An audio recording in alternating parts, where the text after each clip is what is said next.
दोस्तों, आप पूर्ण संख्याओं का स्क्वायर करना तो सीख चुके हैं और पूर्ण संख्याओं का स्क्वायर रूट यानी कि वर्गमूल निकालना भी जानते हैं। लेकिन अगर संख्या पूर्णांक में नहीं आ रही है यानी वर्गमूल उसका पूर्णांक में नहीं निकल रहा है, तो ऐसे एक क्वेश्चंस को करने में बहुत ज़्यादा समय लग जाता है और कॉम्पिटिशन एग्ज़ाम में इतना समय नहीं होता है। तो आइए दोस्तों, हम ऐसी संख्याओं का स्क्वायर रूट निकालने की ट्रिक बताएंगे जिसका आंसर पूर्णांक में नहीं आता है। तो चलिए दोस्तों शुरू करते हैं। देखिए, जैसे कोई संख्या लिखी हुई है √17 और आपसे कहा जाए कि इसका वर्गमूल निकालिए, तो आप निकाल सकते हैं लेकिन समय बहुत ज़्यादा लग जाएगा। तो देखिए, आप अगर √1 का निकाला जाए यानी 1 का वर्गमूल निकाला जाए तो 1 आता है, 4 का निकाला जाए तो 2, इसी तरह से आप 9 का भी बता सकते हैं और 16 का भी बता सकते हैं। कुछ बेसिक संख्याएं हैं उनके तो स्क्वायर रूट आपको याद होंगे, लेकिन जो संख्याएं पूर्णांक में नहीं हैं उनको निकालने में थोड़ा सा समय लग जाता है। तो देखिए उसको किस तरह से किया जाता है।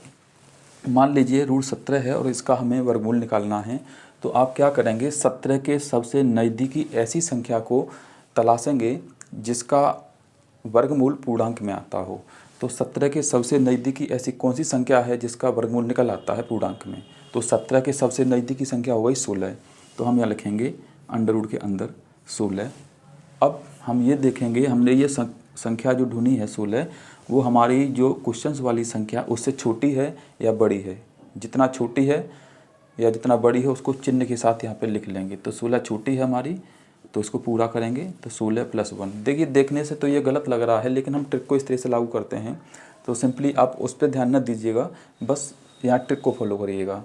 तो हमने 17 के सबसे नज़दीकी संख्या 16 ढूंढी और 16 हमारी 17 से 1 कम थी तो प्लस लगा के 1 लिख लिया। अब आगे देखिए, 16 का स्क्वायर रूट आता है 4, यानी 16 का वर्गमूल आ गया 4 + 1 बटे, यहाँ पे थोड़ा समझने वाली बात है, इसके बट्टे में हम जो आगे संख्या आई है 4, इसका ठीक 2 गुना लिखेंगे यानी कि 8।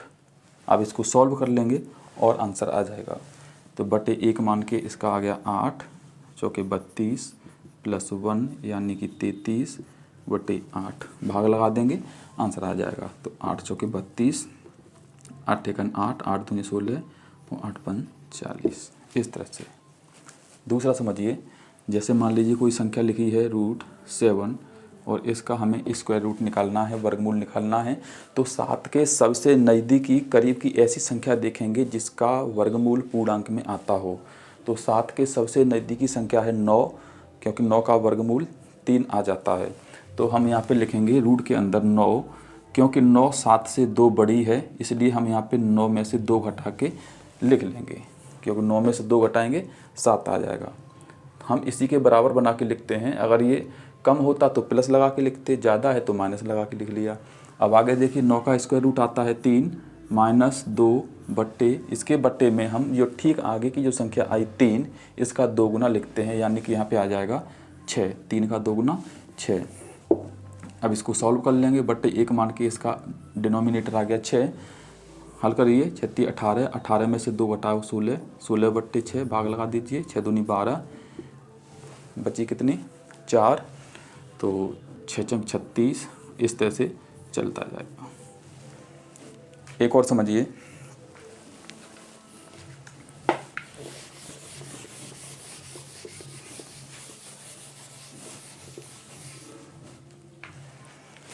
जैसे मान लीजिए लिखा है √11 और इसका हमें स्क्वायर रूट निकालना है, वर्गमूल निकालना है।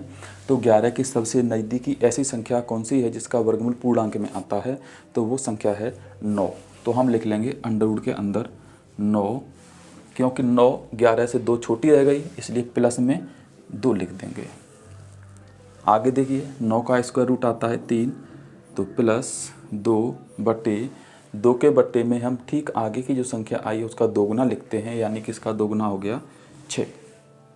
सॉल्व कर लेंगे तो ये आ गया 6 बट्टा 1 मान के इसको सॉल्व करिए, 36 18, +2 यानी कि 20/6 भाग लगा देंगे, 36 18 बची 2, इस तरह से चला जाएगा। हालांकि ये ट्रिक केवल 2 अंकों तक यानी कि दशमलव के बाद 2 अंकों तक काम करती है, फिर भी इससे काफ़ी आसानी होती है अपने आंसर को सर्च करने में। दोस्तों, अगर आप पूर्ण पूर्णांक की अवधारणा को नहीं समझते हैं, पूर्ण पूर्णांक के कॉन्सेप्ट को नहीं समझते हैं, तो आप हमारे चैनल के प्ले लिस्ट में जाकर के नंबर सिस्टम वाली वीडियो को सर्च करके पहले उसको समझ लीजिए, उसके बाद इस वीडियो को देखेंगे तो ज़्यादा बेटर समझ में आएगा। तो दोस्तों, आज के लिए बस इतना ही। मिलते हैं नेक्स्ट वीडियो में नए कॉन्सेप्ट